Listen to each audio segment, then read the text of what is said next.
Akokima o akokima te. Akokima. Akozonga o akozonga te. Konda pasalaka UDPS.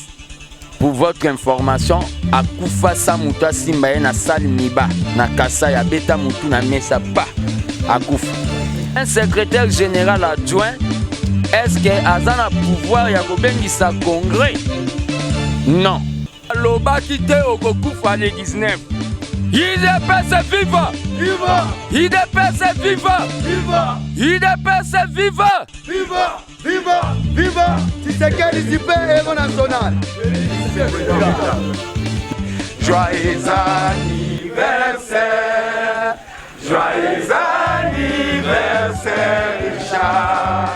Joyeux anniversaire!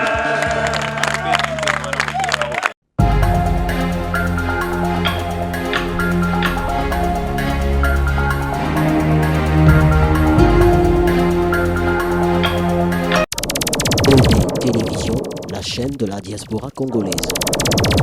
Voilà, chers amis téléspectateurs, amis de EDTV, Nenge Bozomona Awa, Toza Bongo na temple ya démocratie, et pas Iwapi, Toye Kokutana na bande konabiso, Oyo Babengami Bongo ba combattant, ya liberté, ba Oyo, ba Efraka Bongo na kati ya UDPS, Ndeko Mbote.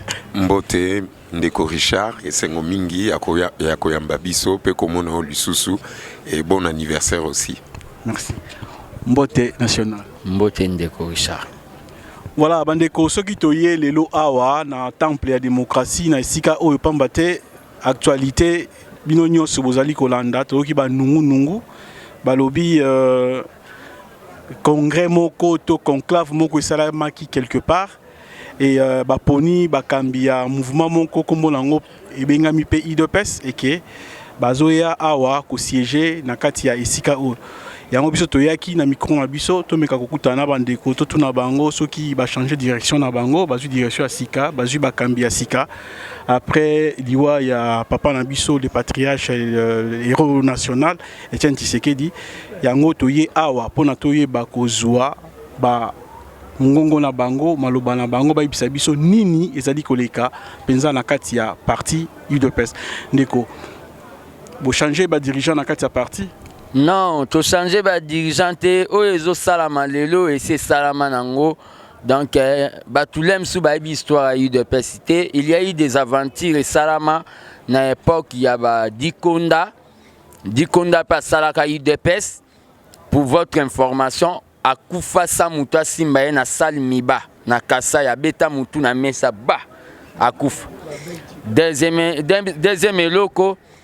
Kiba Samali ba voisin na biso a sala pays de peso yaye soko ke kuna me bande kwa famille mo ba tele marate et comme école yepe lelo azate lia ou Marcel a sala UDPS national lelo siège nango même so ba lobi ba lukango na boussole ba omona ngote kaka Bruno Tibala le problème est que UDPS Eza moko, eza UDPS d'abord eza parti moko boye o fondation nango eza makila ya ba martyr. Kozwa kombo wana pona kosala o babengi politique ya ventre. Okoya kosuka no mabe. Le problème eza congrès ozolobela eza ya monsieur Bruno Tibala o ngana obenga mikolo maître Gims po manette elongwa te na miso. Bruno Tibala Azalaki, secrétaire général adjoint auprès du rassemblement. Talaka Sobatio, secrétaire général adjoint auprès du rassemblement, c'est que Ozanope na musala ya osalate. So rassemblement va se réunir te Ozana musala ya osalate. Akenda kolela ba noma na décision complémentaire. L'air que osala combine politique nena Kabila to kota réunion to longolae. Auto-exclusion. Tolongola bango na baloseke na ba 13 personnes wana. Tolongola bango. Un secrétaire, soyons logiques. Un secrétaire général adjoint, est-ce que Azana pouvoir ya kobengisa congrès? Non. Mouta kobengisa congrès ezali o babengi le secrétaire général Jean-Marc Kabound, oyo sala intérim ya président. Il est le président à l'intérim. Bruno Tibala eloko sala ezanini, eza folie ya ba billet de banque, hein? Folie ya ba billet de banque. Donc Kabila azo tinde sala ba biloko alem sou mwambongo azui esila. Po azui mwambongo na ba soupe na tolo o ba omoni ba indien o ba kotisa ba soupe na tolo po boma ba congolais ba soso epola. Moi ba mbongo yo ba pesaka na cadre eleka ba kipe bango tende zo PC vertige. Donc congrès wana pona biso IDPS eza non événement. Voilà, congrès wana pona bino eza non événement Fumu Sabata. Yo olobini parce que tu vas promettre que bagoya awa na armée pour na ko déloger bino awa et ba installer direction na bango ya UDPS ou ya bango. Non mais c'est très simple. Moi je te dirais ceci nazotine de la message na Tibala place Azali. Congrès basali ezalaki nango Tibala teza ya Kabila. Est-ce que PPRD kozala na parti politique IDPS? Eza aberration. Tibala eloko azoko sala biso to ebisi aya mena ebike ezakaka il y a ba mensonge wa kosaki o ka kosala ki basi bana ba asala ba classe bana batanga baniti sikoyo Itopi na Itopi. Rêve no ana zoluka ya kozwa IDPS azoluka nde asepelisa moi batune o bazana majorité mais à mission impossible. Mais je dirais ceci na culture bantou Batraïsaka chef coutumier. Le président Tshisekedi était notre chef coutumier à créer idéologie à IDPS, à rendre crédibilité na orane azalaki nangwa pousser que IDPS et atteindre niveau ezali. Quand tu trahis un chef coutumier, c'est une malédiction. C'est que Tibala est en train de faire. Azali ndeko profaner na cadavre ya Etienne Tshisekedi na lutte à Etienne Tshisekedi et ça va lui coûter très cher. Ngana ebisibino lineto ana ate un jour ndeko nanga confrère nanga politique ndenga lobby Kabila ko tobole liswana moko etikali na makofi. Biso to simba été a boulete ke biso to luka to kange na ndoto kaka mutu atinde wana akobeta coup de tête à tétanos lisu msusu wana ekoya nde mkolobo yeba secret ni na bomba ka linette na ye. Pour vous dire que IDPS ndenge zaliwana sur le plan moi maramsu moi na fungola bino boeza te parce que ça li solo pende photo fanda to solo la IDPS ezaneti loge na biso loge o Tshisekedi na oranae à rendre dimension anati na niveau koti soko koti même na katia aucun internet aucun na ba franc-maçon au beti kombe Etienne Tshisekedi romona Etienne Gobimate atoke na ba loge ba foi ba hai oke na ba loge ba ya ba témoin de Jéhovah oke soki wa po beti okokuta kombo Tshisekedi Tshisekedi a créé idéologie ya ninga bokoko IDPS ya likambo mabele ya bokoko na biso ndenge ndeko na biso alobi ke makila batu ezali na kati wana yango na souci ya pouvoir bazo linga ba boto la loge wana parce que yango ezaneti positivité mobutu asalaki prima cour ya na ndenge ne impair na ndenge ya prima cour ya wana ezaki négativité mais Tshisekedi tskoa ki na UDPS na positivité pour na bien-être ya peuple congolais botanga kaka projet de société IDPS mkolonga na tala ngomba la liboso na tanga ngo pendant 3 jours ma miso ekitanga na monake président Tshisekedi qui lié na esprit à mabele o je te dis souci à présence qui à rendre pays yo vrai sens nango paradisiaque ndenge boyo kaka richesse na ye ya Congo ezala lié na projet de société pour la bien-être ba congolais mais toza menacé na ba façon tout Kabila Tchembongo en jeu na ba façon tout na ba musicien y compris ba pasteur qui tout na sengi ba congolais ba combattant bazana poto bo dénoncer ba pasteur bazo mériter même koya côté ya kalsulu makamwanza mais parce que mindele bango mokuna ba comprendre que za pona ko maltraiter peuple ko mema peuple en dérive religion na biso eza IDPS yango na souci na bango ba luki ba zwa IDPS ba monezo simbate ba bandaka na no fachi obo ya kokoma premier ministre biso to landa logique à corps à Saint-Sylvestre ba moni que force à fachi zo utana na UDPS ezali base nde mtezo ko sala e ba ciblé Jama Kabundu ba ena ba kabola bango ba moni simbité tokozonga wana ndeko na ngai na rappeler bandeko na biso ba Hollanda awa na temple ya démocratie awa epai wapi ba cendre pe makila ya bana mboka etangaki le 19 septembre pona koluka liberté ya mboka o ndeko omoni te ke ko umela pe ya congrès oyo ya bino awa kozanga kosala yango ndezo bota ba makambo wana nyoso tisiko date ezo chama te ponani. Ouais, d'abord avant de répondre na question na wana zolingana lobelo mo. Je parle en tant que secrétaire national en charge de la mobilisation na ba combattants nyoso ya UDPS. Tibala s'il veut anticiper départ à Kabila avant les 31 aya okota permanence tozeli. Là ça ne sera pas la non-violence. C'est-à-dire nous allons répliquer Nandenge Moro Bajeno ye à instrumentaliser avant comme un petit boulevard Baoti Kalata 10. Parce que Lupango d'abord ils en ont sacré. Kabila a tué les gens ici. Aventure oti balazo linga salango tozo yebisa monsieur Kabila en attendant yazo kanga ba valise na ye. Soka lingi abosana babilamba misuna balokola sapatu tibala ya kokota. Nous allons répliquer de manière énergique.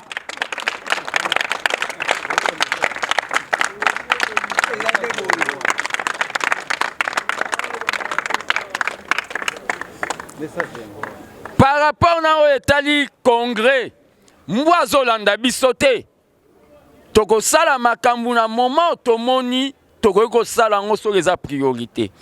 Mais aussi secrétaire général ensemble na ba collègues nae ba généraux Félix Eteni Ribens Roseboyata ba kota ki réunion ba commission technique préparatoire aux autres travailler.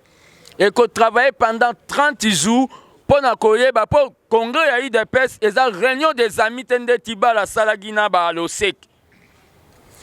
Ya biso za congrès ya UDPS. Bato MP la il faut baya. Bato ya ANC il faut baya. Parti suédois il faut baya.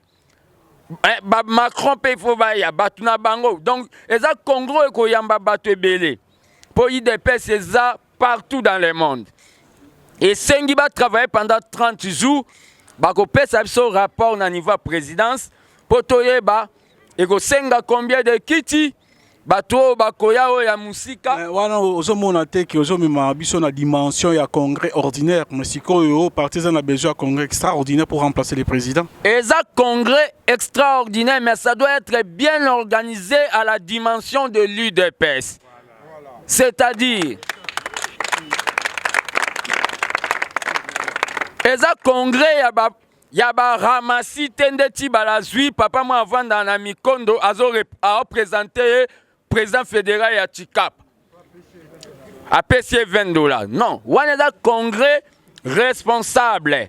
Nous en avons des preuves que Mouta Telemingaï n'a président fédéral à Bandundu mais avant dans la bandal.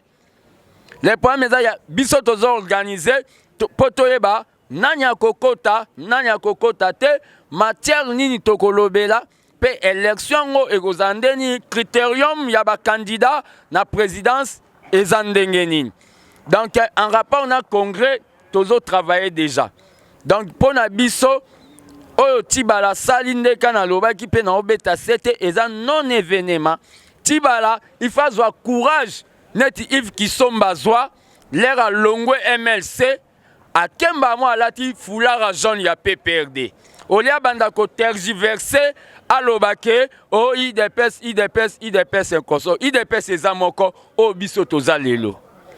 Voilà, IDPS ezamoko oyo bino bozalelo mais tozoyo kapé ka na kati na bino awa boza kosakize mutuellement mingi balobi na awa na kati kaka batu mususu bazali ya Chibala bazoya ko kengela kabino badongola kabino po bazwa ka ba message ba memaka na secteur wana. Comment bino bo arrivera te koyeba nani azali nani na kati na bino? Non. Koya soko yo kengela ozwa message. IDPS est à partie des masses. kutunde to sa émission à bazawa il faut bazwa message ba ke pesa sous Tibala ke soka meki to frapper ba kendo yebise comment toza na énergie après mort à Tshisekedi. L'infiltration est à la caca. Mais moi je dis ceci. Na muto ya zoya kosa l'infiltration na katia parti pour kenda kopesa Tibala pour pese $20 à somba madesu na mpiodi. Na zolo baboy. Ngana vivaka pena na tambola na principe moko. Oyo ya ba Tunisien ya barabe oyo loba. Vaut mieux laisser un militaire s'enfuir que de laisser un traître. Yo mutozo yaka ozolo bateno bon l'IDPS vaincra na biso. Ceux qui ont travaillé agent double, mukoto kanga il n'y aura pas de pardon. Ça je le dis. Vaut mieux natika murakima que natika traître.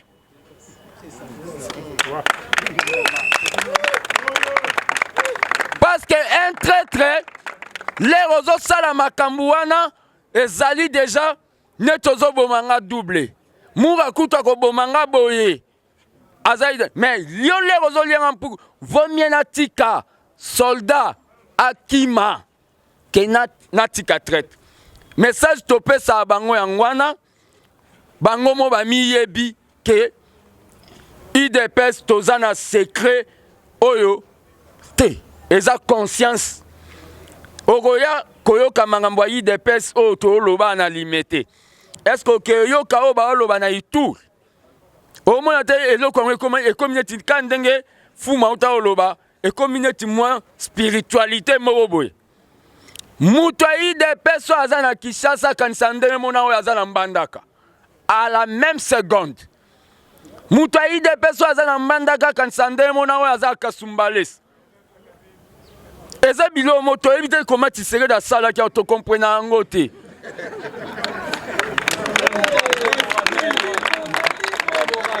Quand des combattants président, quand des combattants ba lobby même moral. Donc les problèmes eza tozalia wa soko moni muto IDPS assis à Bungi. Oko sentir Saint-Esprit Tshisekedi wana et kimie. Ça je vous dis mon frère. Même énergie au batu bayo kango balandanga na libanda. Soki na meki ko trahi bo sentir na komi tono vide. Na komo loba ina loba na obengango o donc ezasko ba makila ya bato bakufa e koma ko ambrienga. Ya ondozo mona makambo ezo sa bati bala azo zwape courage ya koloba keye président ya parti. Donc, Mawamingi. Voilà, et ça problème, il y a même moral. Mfumu Sabata, yo utolo botanga projet de société à parti, c'est sûr, aux autant appelé statut à parti. Est-ce qu'il y a 4 statuts à bino à parti, il y a UDPS ezali na article et au chapitre moko, ils ont réservé pour na oyo babengi autorité morale. Tété, wana vraiment na comprendre des places au commis, mais je te dirais une vérité.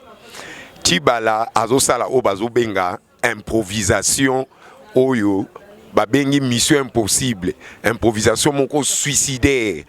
Parce que eloko asali wana il est clair que ezali été Kabila ndazana simana azo c'est petit bambongo na pesa kiyo pesa ngai résultat o ezali normal pona tosila na UDPS. Mais il y a lobby qui a voté président mais a se retiré a tikeli l'OC qui place il y a comme une autorité morale il y a parti. Tu à comprendre que Amila Tisaki Toufi ako sande bato baibi makambwana te ayebi ke azwinzela moko oyo ekokuté très cher soka zongi sima na yebsa ke bandela lobi kinini est-ce que PPRD kozala na président parti o azali ya UDPS opposition bazoluka balatisa biso salité poto na bango.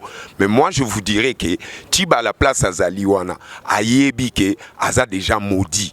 Et je vous dis bato bakoboma eza biso te kaka muto azotinda wana, c'est une causalité ya malédiction. Ezani tozui ballon bois qui na mire et tout mire ezongi action au sali na réaction et ko zongela e bomaka. Boumwa voilà na sens wana. Et ko boma elisu na wana et ko memele bangambo même bana no bazoleka ba profaner sur le cadavre présent c'est que na nous-mêmes to kundi été balo baka n'importe quoi.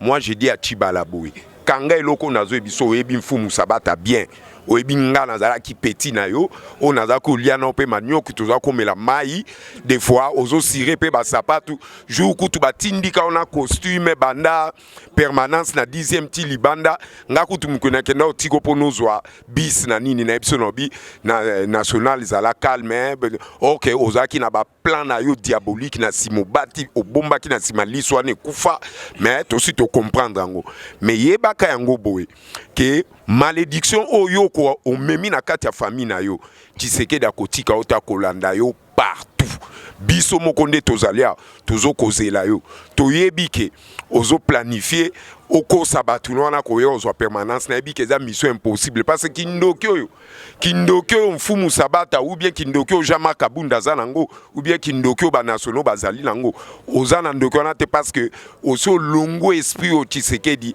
alatisa biso ba combattant. Moi je te dirais prends ton temps iba mwambongo suko etikali zwa ba sapatu no kendo bombisa ba chaussette sombi na ba costume bombisa ngo parce que dans quelques jours bisonde tozo ya primature wana et ke konayo tena primature wana ba saleli yo wana tokolangolwango maneti to mona liso wana kindoki wana place ezalaka parce que keko wana ba saleli po ba flatter yo mais tozo ko détrôner ngo tokolongole keko wana na pete pe tolongole o maneti to kamate keko premier ministre oyo feuille de route enani accord na biso à Saint-Sylvestre pe sindenge bazo respecter to tia premier ministre na biso ozo mériter même ba éradiquer ou ba châtier yo ba bengana yo ozala sous congolais.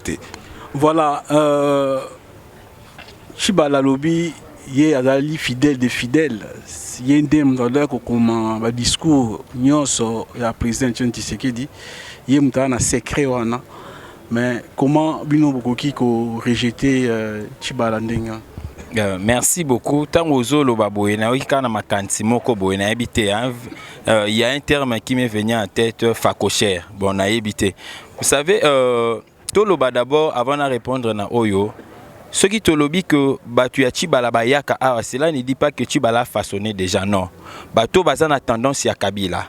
Ba komi ko ça la service ya Kabila na sima ya kombo ya Tshibala. Donc ba opesa bango bambongo. Tshibala en soi n'a pas de gens. Même dans sa famille, tout le monde est tshisekediste et puis bango nyonso ba yebi yango. Tshibala ko écrit ba discours pour les vieux, tu peux comprendre le parce qu'on dit que l'avenir donne raison. Et avenir est donné raison. Ce qui vraiment que Tshibala mtande ko sala ba discours ya vieux ovia banda ko tanga. Tu ngai te comprendre ba buso bebele na ba discours ya vieux. Mais tala kaka vie pratique. Hein, Oyo Tshibala a été maître le pendant qu'il est premier ministre. De trouver désaccord, dérapage, bévu et belé na kati. Et puis à quel sous musika makasi, yé atanga na Marie Ngwabi université Marie Ngwabi oya Brazzaville. Et puis que ayo kisina ba Brazzaville la son po na ngai na yebi malamu université wana. Comment se fait-il mutu oyo entre guillemets un juriste, il n'arrive pas à maîtriser le texte. Ozalaki 5e général, secrétaire général adjoint près du rassemblement. Pas na kati ya parti pour na assurer makambo ya parti mais batinda ko babaka ko kuna na rassemblement. Mais lelo oyo lokololie mbongo ya Kabila mission oyo azwaki pa ya Nehemina Kalev ya ko déstabiliser IDPS nde alingi a accomplir yango lelo mais ezali échec moko total et pas Tshibala parce que peuple congolais je vous le dis sur terrain même bateau bazana na kati ya pe perdre ba lo ba ke non Tshibala azo sala jamais tsela ko sala c'est que Tshibala loko la bord moro ezate c'est que ami balé photo na mais total en PC bando be ba comme ko toucher na banner donc Tshibala anapi pour kala mingi te fin match mais tozela ye aya biso toi super motivé toi déterminé et puis ba plan oyo moni azu bato wana pona ba bongisa ba ko sa ba des autres ba militaire banani ka ba militaire na ba si ba informa qui sont très bien avance tozela Tshibala aya ana bato na ye soka za pena mobali ya tembe Tshibala akita penda ye moko akiti na petit boulevard aye aya kokota a et bongo le peuple d'abord atala ye. Voilà, et bon, le peuple d'abord à Talaye, Bakumbata Baza Ebele, Nangope Sabango Nyoso Malobate, mais na habité ceux qui yé Tshibala Azui Batu, Azui ba policier, Azui ba Mourana, ba service Moussouba Awa, je ne sais pas comment Bino Boko empêcher Bango Pambate. Le 30 novembre, tout le monde qui action Moko Salamaki Awa. Bozan en marche, Batoazo Bima, quelques moutouka militaires, et Kiti, Bakangi CG, Binonyo Sobo Kimi. Bopakatani, Bokimi, Botiki, leader na Bino Bango Moko, Bakangi Bango na Petenyoso. Alors, au monité que Bakomi comme Messana, na Bolembu, na Bino, Bazobanga Bino sous-souté. Le problème qu'il y a d'abord, les combattants se retirer, c'était tout à fait logique. Mais se retirer, Pambate, ça qui replie, ils ont réagi à côté, ils ont fait des actions toujours, il y a redémontré que la manifestation qui a empêché. Mais dans le zonga il y a un discours, il y a Tshisekedi. Oza Togolais te to Rwandais te. Tshisekedi yo yebi o ngana yebi auta kana ba discours ne nanda kwa bimisa on a poche. Même la conférence nationale, l'air aya, mais là, jamais discours et pas secrétaire à Eleboy. Aya, quand on a papier en Gumbiango boy. L'air a bimisa boy, la conférence nationale à Fongo, là, boy, moi, un changement de mentalité, bah, tu vas bêtir ma beaucoup. Abomi Thomas 15. Moi, je trouve mal que Moutou, ne Tshibala, pour ba conseiller, nous soit Tshisekedi, même ba Mouba Kende Bazala Kiwana. Bazala une école. Tshisekedi na azwa conseiller ya danger te oyo akobeta likolo na ye. Ozo comprend? Oyo akobeta vraiment likolo na ye vocal akoleka ye. Bango tout bazala na école azo tangisa bango ba makambu. Talaka ba bilo Tshisekedi abeta carton jaune, carton rouge. Oso yo kango ata na var mutu alobian. Ata na université à Bruxelles. Ba professeur a ba droit ou a mindele. Carton jaune, carton rouge. Na droit constitutionnel, na batangi sangwa wate. Mais Azu a illustré fait un mandat na carton jaune, carton rouge. Batu ba pemi ba lo bezanini. L'air a eko mema ba na mamba ba régime spécial, ma ele silibango. Donc to perdre mutu met ozana kati école na e. Makamune tio ya bati balana ezana tinate. Biso IDPS toza tenace. UDPS avec Tshisekedi égale UDPS après Tshisekedi. Mais dans le cadre nazanga monté tozan fumu sabata président Pierre Nzomba pe azali ba président parlement debout pour batebe ba qu'est-ce que parlement debout te parlement debout est un phénomène ezara na Congo nulle part au monde. Balinga ba mekango na Côte d'Ivoire ba jeune patriote mais ba bunga inzela po ba komeko sa ba vie. Parlement debout place batu bakanisaka makambo ya mboka. Donc parlement debout est un phénomène moi ezaka na Congo o Tshisekedi abenga yango l'œil du peuple. Machine à démocratie. Si on a 4 villes à Kinshasa, baza soki 15 parlements debout o batu bayaka bayoki mamba mboka ba analyser babite Kabilo il faut kende il faut bye bye. Voilà, tout nom moko mena Joana Ndeko. Na o na utikoloba awa bakangi CG na bino nyoso bopakata nimba unaoki il y avait 4 ou 5 courageux bazaki boya bakangi CG vide rien kimia ekoti bakumbi bango bakena bango. Le problème ezaki que tant tozaki awa tozaki mobiliser na ndenge ya ke marche za pacifique. Tant tokomi tozaki na CG ndenge bapanzaki biso pa Félix batindaki 3 dip na difani moko.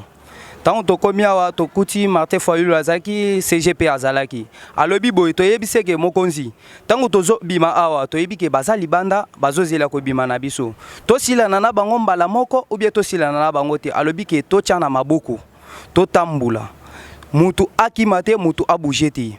To moni batindeli biso ba mituka moko soki M23 na kati nzela. Ponto yebi ke ba M23 baza awa. Babandi ko sala sabotage ya ko beta masasi. To lobi te ba kombata ba lobi te essayer to sala nini to céder. To céder wana to yebaki ke to kokima biso nyonso. Mais kokima peza ki ya musika te. Pona ke tango to pusanaki to telemi to komi ko sala affrontement na basoda. Mais ndenge to tali ba lobi ke bakangi CG ngaki bango te. Tozali na makasi ya nyonso o bakoya to bakokuta biso. Merci. Naza président, problème oyo, il y a parlement debout, parlementaire debout. Et situation il y a oyo na base pour le baramingi IDPS ezali ko dit jamais bon système il y a pyramide renversée. Est-ce que besoin mon até ya ngonde pe et comme base il y a ba problème na kati ya parti à tel point que base yango bazo respecter les sous ba autorité établie. Te principe wana na IDPS onga na yebi ezalaka te. IDPS est structuré. Base azoya en appui na ba organes centraux parce que force et leader de la peuple. IDPS bon monde na force nango c'est sur le combattant. Mais combattant na une obligation, il y a respecter statut na règlement intérieur. Mokonza mokonzi motoase za motoase. Voilà en fait principe wana ozoka pyramide renversée non.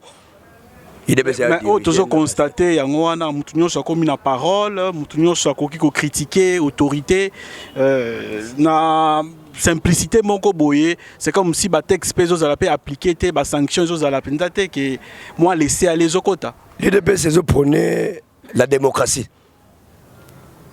La liberté, Moutaza la libre à s'exprimer. Mais la liberté, ce n'est pas synonyme à impolitesse. Ce qu'on a mal éduqué par Nabino, même les places Roya, mal éduqué ou anego monan. Donc il dépend de parti Oyo, et ce qu'on corrige, les Congolais, n'a pas état d'âme na bango. On essaye, il y a cause qui s'abango batou. Parce qu'avec le régime qui succédé na Congo, et ça le régime qui facilité éducation malamu tena ba congolais yango IDPS uniquement yé pona kolongola boso ba wana Congola comme mutu. C'est ça en fait mission IDPS na Congo.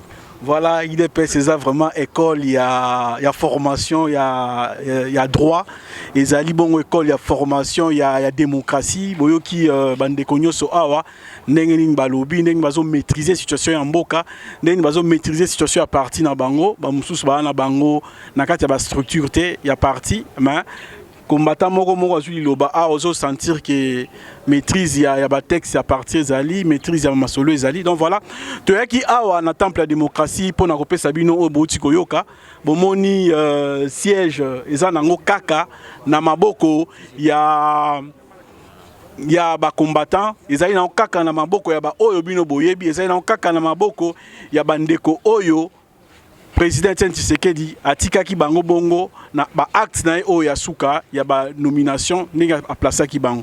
Donc wana to clôturer sujet wana bo comprendre que permanence ezaka na maboko na bango to komeka koleka mo muke pamba tete yoki le 19 marche mususu ekozala. Est-ce que ba autoriser to ba autoriser te? Est-ce que ekosalama to ekosalama te? Est-ce que ekozala ville morte to ekozala na manifestation Oyo, l'olenge zalaki le 19 septembre 2016, to ba manifestation mususu oyo isalamaka to moni bato bani na point A, basuki na point B. Mais bon, to retourna bande ko na biso boni milulu wana elengelami de konfu musabata de 19 ezali nini. Pona biso eza entraînement, bango bakanisi ke ba o gagner biso, mais biso tozo s'entraîner, tozo s'adapter même ko la souka pe. Coup de tête à Jackie Chan Peneko Betama, Bayebi. Parce que tout le monde a clairement que Mboka est dirigé par des bandits, irresponsables, des vendeurs d'illusions, Bazali Wanaka Kapona, Bala Kisake, Bazapona minéré, pas pour la liberté du peuple. Et Bisopeto quoi atteindre niveau Wana. biso pe toko atteindre niveau na po atolakisa niveau ya saloperie na bango bakomi pe toko lakisa bango ke toko luka bango ti na bandaku na bango parce que je vous promets que tolembi parce que bino mo bomona ki rien que ko beta ba siffler nde bato ba beta ba siffler balakisi que on en a marre de ces pouvoirs mais je vous dis que désordre bino bozo luka place tokoma toko na jeune bino désordre na bino te po abo créer état d'urgence mais abiso ko zala un coup une flamme mais na bandaku na bino ezate que to ne parler de la nation beni bandaku na bino et toko kanga bino neti banzinzi neti bali pungu et c'est comme ça nous allons gagner cette victoire. Merci. Qu'est-ce qui va se passer le 19 décembre? Et vous avez la marche, et vous avez la ville morte, et vous avez la sitting, et vous avez la ligne le 19. Ouais, le 19, et ça marche monstre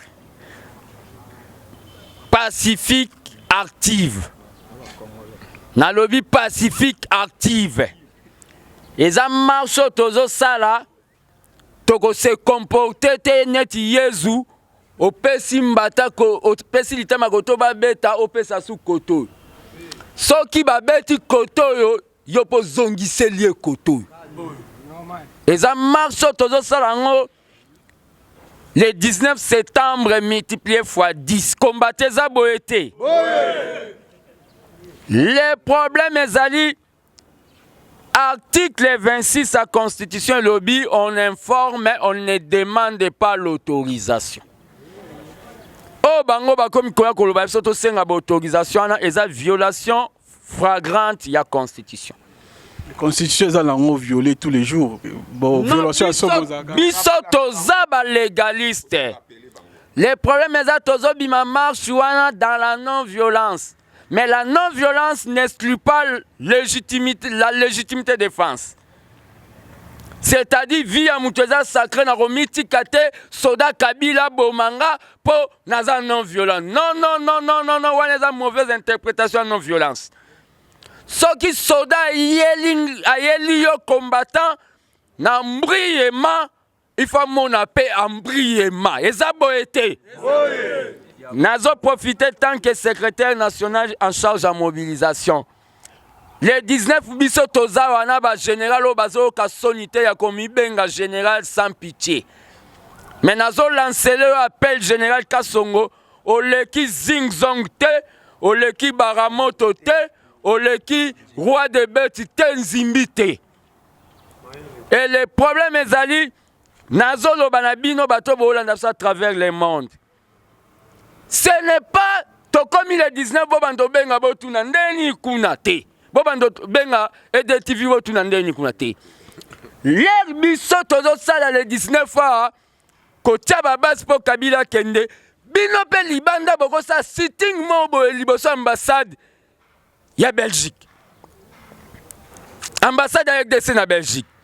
Bino bakomi kovanda bo croiser maboko. Bino kuna boza na possibilité ya kotambola bo mela mwa cake olia mwa coca. Kuna ba obeto gaz te. Bino bako bando sala marche chaque jeudi. Bo sala ka ba marche. Mais bo vandi bozo tuna biso ndeni kuna. Noto boyi ba ndeni kuna. Banki soto sana kati bino bo sala. Bino bo sala libanda ça permettra Yako yokisa son abiso na communauté internationale que ce pays va mal. Oh, binora job. Toza d'accord nangote, vérité za bokabwanité. Il faut to loba na ba vérité, bino bo mi benga ba combattant, biso pe to ba combattant. Le premier le 19 oyo tozo lancer appel kakake nzamba loba kite okokufa le 19. IDPS viva! Viva! IDPS viva! Viva! IDPS viva! Viva! Viva! Viva! Tshisekedi Zipe Héros National. Le 19, il faut na rolingana tikela ba combattant ba s'exprimer. Le 19, nzamba loba ete ke okokufa. Nzambe ayebi mukoyo okokufa. Okufa à chaque jour, na kolia na 22h, Thompson a bébé. Na bati ya masuba. Okufa depuis Kala. Les problèmes ezali tozana problème ya ko libérer mboka po Kabila sali o babengi néocolonialisme ya étranger. Poto libérer mboka oyo eza ni MONUSCO esengi to longola peur. Na yango biso ba combattant tozalia toza déterminé pour na biso Kabila longwane déjà. A longwane déjà donc des amoutumo to bengango junte militaire. La junte militaire a développé perdien bati bala tuba na kati. Le 19 bima banda marche de président Gustave Alobaka liboso ndaku na yo. Banda marche liboso ndaku no direction na biso tozo kende ka place to kende toyo kama ke pas azu avion kimi. Ata butweza mu yo mutoko na désespoir est-ce ka ko kende? Non. Ata butweza mulai tongo etana kaka. Merci beaucoup mon frère ba combattant baza disponible na ba question nga seja bengingana. Voilà namoni to lobby mingi nakanisi tokomi na suka profiter na ba combattant s'il vous plaît.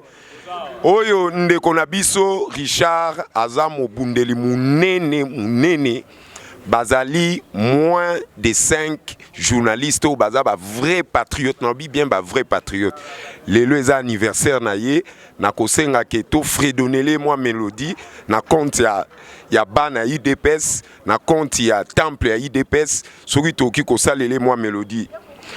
Joyeux anniversaire, joyeux anniversaire, joyeux anniversaire Richard, joyeux anniversaire encore, joyeux anniversaire, joyeux anniversaire, joyeux anniversaire Richard, joyeux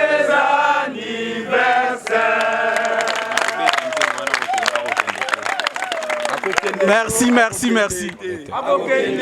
Akokima o akokima te.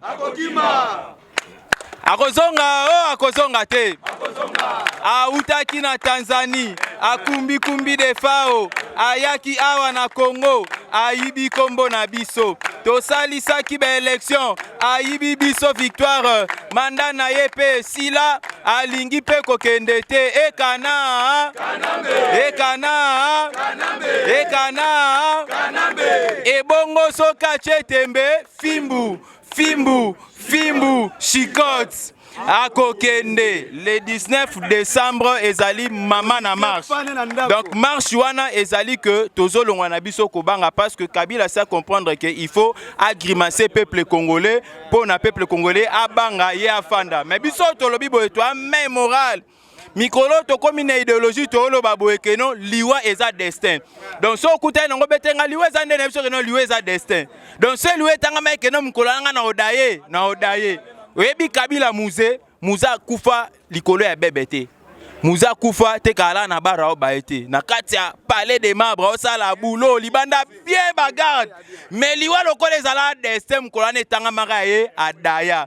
Donc ngande na bo le 19 décembre na sina coopérer na vie nzamba bisinga binga liwa mikolo te. Donc ndenga na obimela ta gaz ebete talinga te. Il pèse viva. Abat la violence, abat la répression. Merci. Si vous voulez bangi sibango, si vous voulez pas mboye bangi sibango. Babangi babi medicamuni no. Bon gol des unions. Vous en donnez. Merci beaucoup Bandeko, en tout cas botika la malamu tokutani mbala la sima. Merci beaucoup. OD Télévision, la chaîne de la diaspora congolaise.